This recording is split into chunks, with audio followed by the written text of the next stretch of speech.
Para asistir a aquellos pacientes que van a iniciar el proceso de tratamiento, hemos realizado un resumen de consejos útiles para utilizar de la mejor manera posible la terapia PAP. El equipo de atención médica que lo atienda monitorizará su progreso muchas veces, especialmente al principio. Asegúrese de saber aproximadamente cuándo se contactará con usted el laboratorio de sueño o su proveedor de atención domiciliaria y esté listo para brindar información exacta acerca de su progreso. Estas llamadas son ideales para que usted haga preguntas y hable acerca de todas sus preocupaciones. También deberá pedir citas médicas para las visitas de rutina con su especialista en sueño y con su médico de cabecera. Para aprovechar al máximo las visitas al consultorio, lleve lápiz y papel para tomar notas. No dude en hacer todas las preguntas necesarias acerca de todo tema que no entienda. Si cree que no va a poder captar toda la información, podría ir acompañado de un amigo o familiar para que lo ayuden. Mientras esté en su casa, haga una lista de sus hábitos de sueño, uso de la terapia PAP y síntomas residuales. Por ejemplo, ¿sigue con sueño cuando se despierta? ¿Y más tarde durante el día? ¿Tiene más energía? ¿Existe algún momento o circunstancia en particular en que le resulte problemático tolerar la terapia PAP? Su evaluación ayudará al especialista en sueño y al proveedor de atención domiciliaria a guiarlo en el uso más adecuado. Es probable que le pidan llenar cuestionarios. En algunos casos es posible que le pidan acceso a la información que algunos dispositivos PAP obtienen automáticamente acerca del uso de la terapia. Esta información, tanto como sus respuestas, son útiles para evaluar la manera en que uno utiliza la terapia y cómo responde a esta. La información apropiada acerca de su progreso puede serle útil a su equipo médico para desarrollar estrategias específicas para su beneficio. Si usted participa de manera activa junto con el equipo que lo atiende, aprenderá a aceptar, tolerar y responder a la terapia PAP más rápidamente y podrá empezar a disfrutar de todos los beneficios de la terapia. Para muchas personas, las primeras semanas de adaptación a la presión positiva en la vía aérea son las más difíciles. A raíz de eso, les pedí a los miembros con AOS de nuestro panel que compartan sus experiencias con nosotros.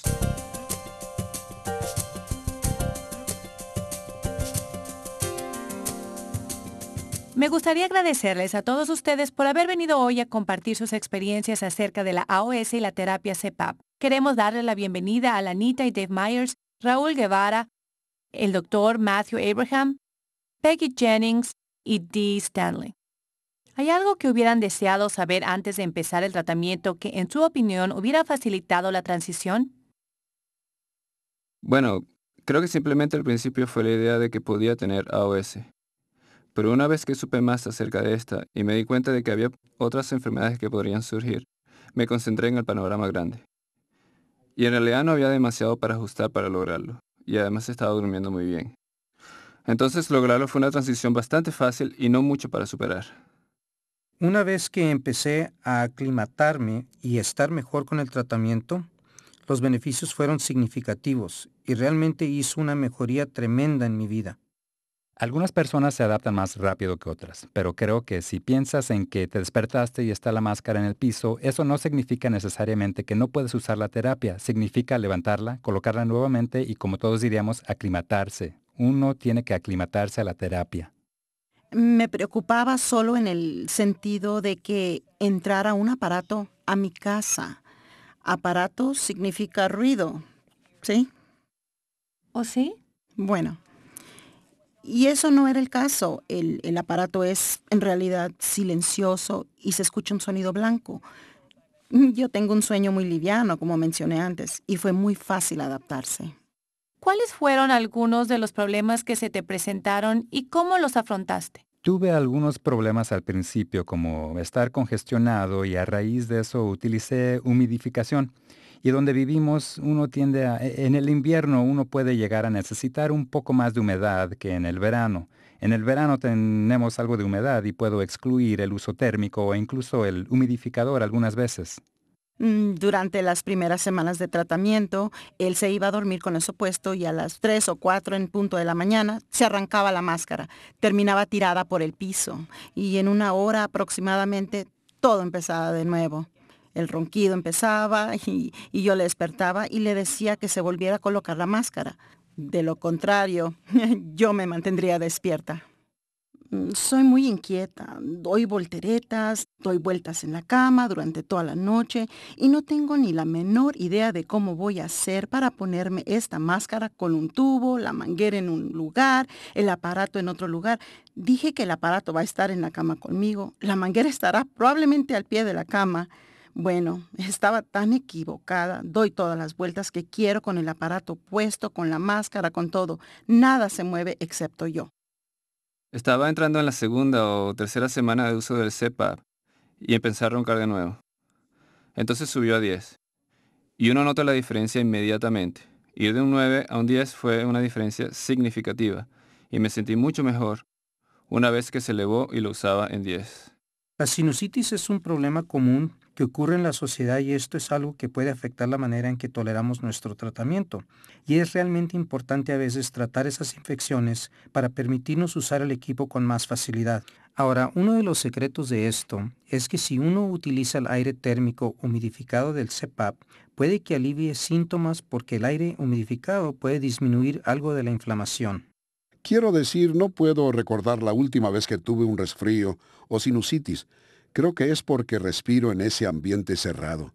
Es maravilloso. Para quien padece de AOS, piensa en las consecuencias, piensa en el resultado. No piense en las molestias, en las irritaciones menores, en los problemas. Piense si existe otra enfermedad que implique simplemente colocarse por la noche una máscara en la cara. No es algo que implique tomar medicamentos. Esto no es cuestión de muerte siempre y cuando siga mi terapia. Esto no solamente devuelve la vida, puede ayudar a evitar dificultades en el futuro. Hay que concentrarse en los resultados. No se quede sin hacer nada diciendo, ay, mi máscara, o me salió una marca roja, o mi nariz está reseca, o tengo miedo de usar esto frente a mi pareja. Esas son excusas. Piensa en lo que va a significar durante el resto de su vida. Quiero agradecerles a todos por haber estado con nosotros. Sus experiencias ayudarán a los recién diagnosticados con AOS a hacer la transición menos dificultosa a la terapia. Así termina esta edición de Dentro de AOS. Como hemos visto, aprender a usar la presión positiva en la vía aérea requiere comprometerse, y al igual que con cualquier terapia, la gente responde de manera diferente. Algunos tienen dificultades con los efectos secundarios. John, tú tratarás ese tema en la próxima edición, ¿verdad? Sí, Sherry. Estudiaremos estrategias para afrontar los efectos secundarios de la terapia. Cuando uno ve todo en contexto, los efectos secundarios son pequeños comparados con un accidente cerebrovascular, enfermedad cardiovascular, accidentes de tránsito y otras consecuencias con riesgo de vida de la AOS. Entonces, por favor, únanse a nosotros en la próxima edición de Dentro de AOS. Gracias nuevamente.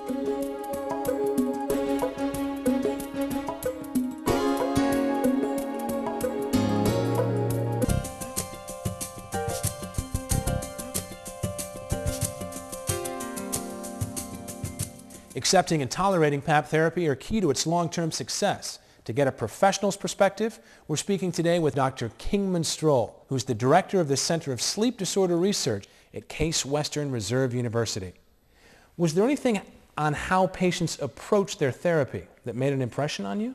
I think the first thing is that a patient should try PAP therapy. Be willing to sort of take the risk, because this will help them feel better and help their cardiovascular physiology. What are some of the common issues that arise with PAP therapy? Well, there are four common issues. One is that really overcoming the idea that this is intrusive. The second was related to the mask and how the mask is fit. And the third is that of nasal symptoms, including sneeze, stuffiness, and drip. And the fourth is related to the idea that this is intolerant pressure, that this pressure, this PAP pressure, somehow is not feeling right to the patient. How do you address the issue of intrusiveness? Well, intrusiveness really is the idea of making this part of the routine of the patient. You have to make them aware of the equipment. You have to tell their spouse, their significant other, what the purpose is. You have to sort of have them have some ownership of this particular therapy. And that requires knowledge, education, discussion, answering questions appropriately. What do people do about air leaks? Well, air leaks are a function of mask fit.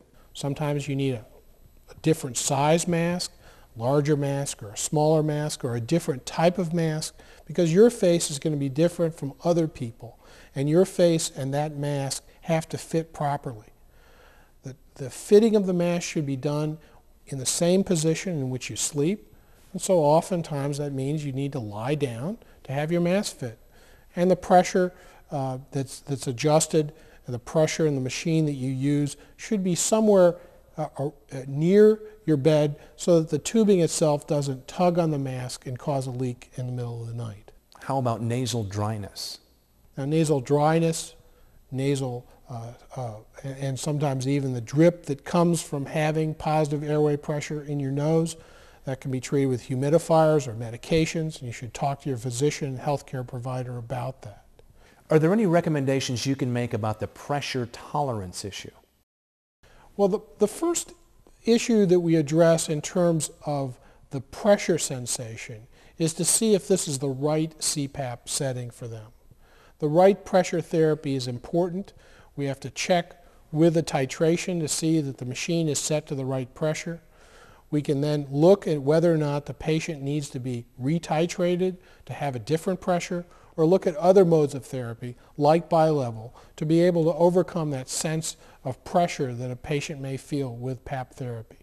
Do you have to use PAP therapy every night for it to be effective? Well, if you don't use PAP therapy, you get your apneas back. You will have apneas if you don't use PAP therapy. So using it every night is important in reducing the number of apneas that you have over this night, that night, and the future nights you'll use it. So using it on a regular basis and making it part of your bedtime routine is the most effective way of achieving the benefits of increased vigilance and cardiovascular health. How can patients make PAP therapy a part of their lives? Well, I think they have to focus on the outcomes that they want. They focus on how they felt before they were diagnosed and treated. Focus on those issues, such as their lack of energy, their lack of vitality, the way that they couldn't interact intimately with other people because they were too tired, the idea that they were having difficulty driving a car or making business decisions because they were too sleepy. The other is issues of cardiovascular problems, that is, exacerbations of breathlessness because of heart failure, exacerbations of chest pain at night. Those outcomes are the focus for what they should think about as the best results for PAP therapy. Well, Dr. Stroll, thank you very much. You're welcome, John. As we come to the conclusion of this final edition of Inside OSA, I would like to thank all of the patients who so generously shared their time and experiences with us. They did a marvelous job, Sherry, and thank you also to the many sleep specialists and home care providers who help us understand the challenges and triumphs of people adjusting to life with PAP. We hope that this series has helped you to take an active role in your treatment and that your therapy helps you regain a healthy and more productive life.